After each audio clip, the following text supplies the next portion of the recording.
Moving for your own way.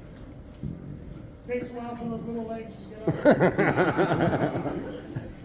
And then he does this shit. You forgot to lower the mic. Yeah, okay, yeah. This is my reality. I am only 4'10" and 3/4 inches. Yes, I shop at Spencer's and Hot Topic. And I buy my shoes in the kids section.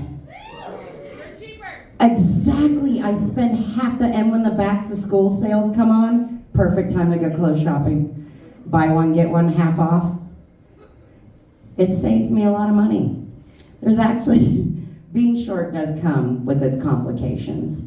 It also adds to a lot of mysteries in my life, like what's on top of the fridge. I once found out that people were hiding my presents on top of the fridge. Is that you?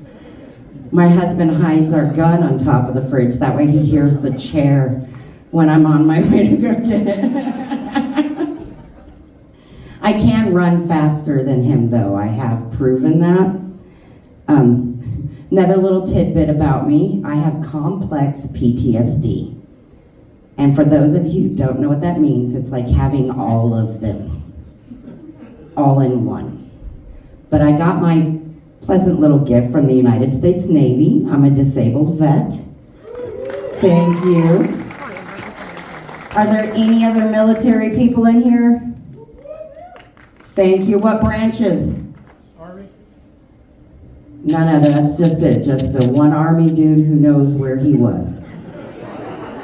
I didn't hear any of the other Army men yell Army because they all knew one of them would do it for them. There's no reason for them to talk. Lead the way. I did a show once where I asked that, and when a guy's like, I was, and I was like, well, what branch? And he forgot. He just sat there quietly staring at me, and I was like, was it Army? He's like, yeah.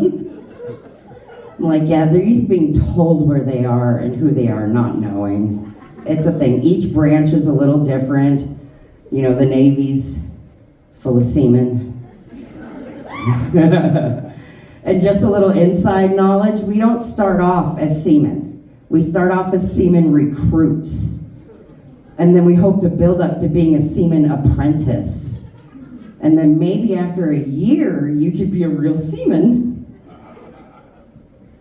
I really did enjoy my time in the military. I know I had some really bad stuff happen to me, but I also had a really good time.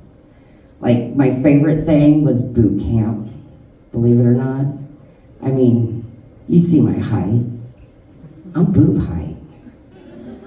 There is 86 girls in my company. We all shower at the same time. You can't look up. That's waterboarding. I can't look down. That's a lot more awkward. That's 172 titties for those of you trying to do the math. I may have went in straight, but I definitely left a little curved. But now, you know, I'm 51 years old. I'm living here in Casper to be a caregiver for my dad. Yeah, I bet you some of you know who he is, because this is the only town where I can do that. Do you know who my dad is? How many of you guys go to the Davis ice rink in the winter? Oh my God, you all need to burn in hell. This winter, when they set up that ice rink out there at Davis Street, you need to go utilize it. How many of you guys in here have kids who play hockey or go to any of the hockey games? My dad's the one who used to drive the Zamboni. I know, he's so cool. But recently he did have a major heart attack. So he was in the hospital. He had a widowmaker, but he's okay. But while he was in the hospital, I began to realize where my sense of humor comes from. Because I gave my father a stuffed frog to keep him company in ICU, and he named it Croaker. The nurses were not fond of that name at all. I personally found it amazing. Some funny things I've learned about my father while taking care of him and living with him. I was made in the Philippines. He was stationed there, and that's where I was made. And then I was watching this documentary, because for those of you who don't know, as us women age, we watch the weirdest fucking shit.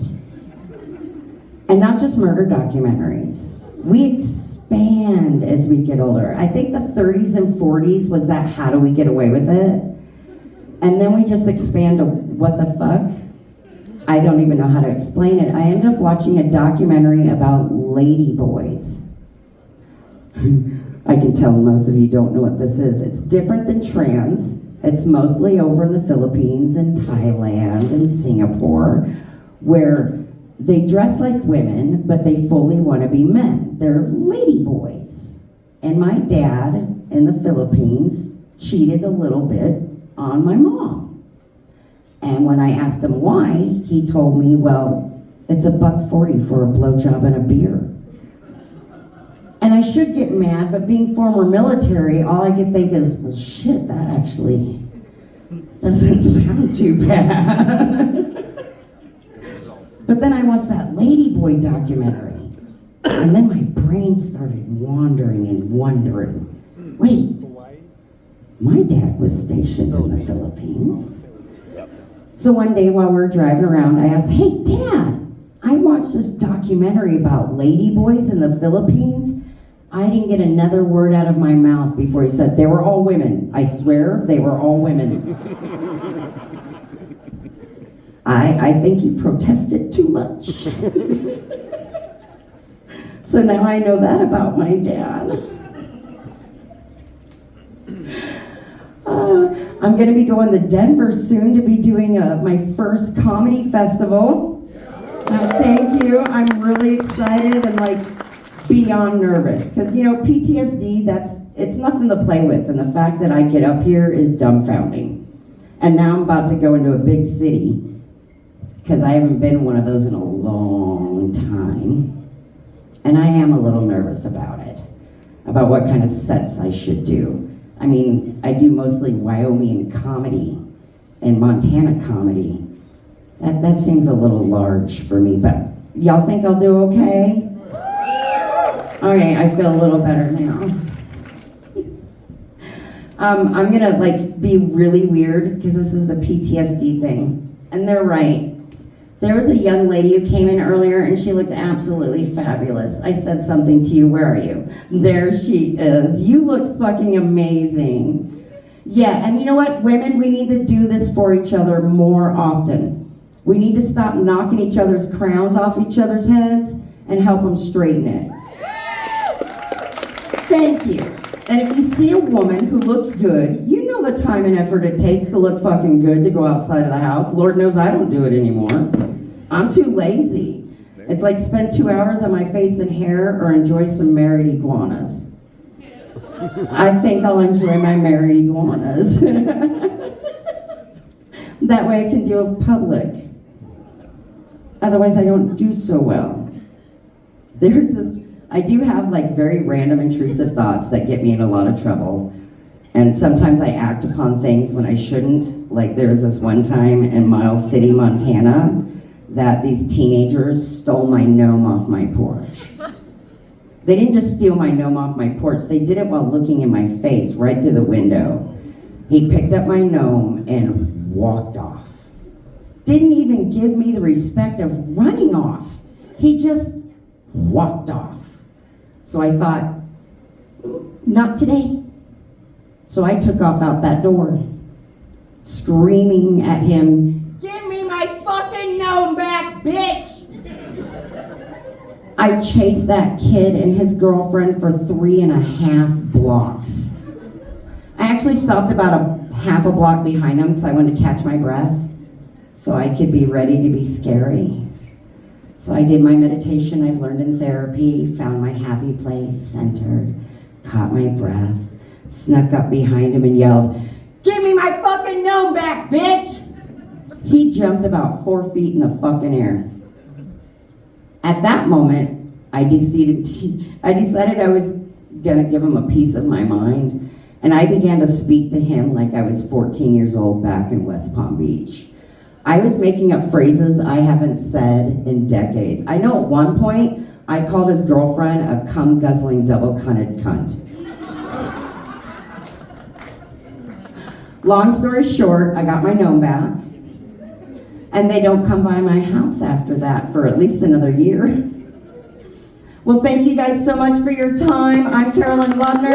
I do have a YouTube page. Thank you so much for your time. Don't forget to tip your servers and staff. Take care of him like they take care of you. Woo!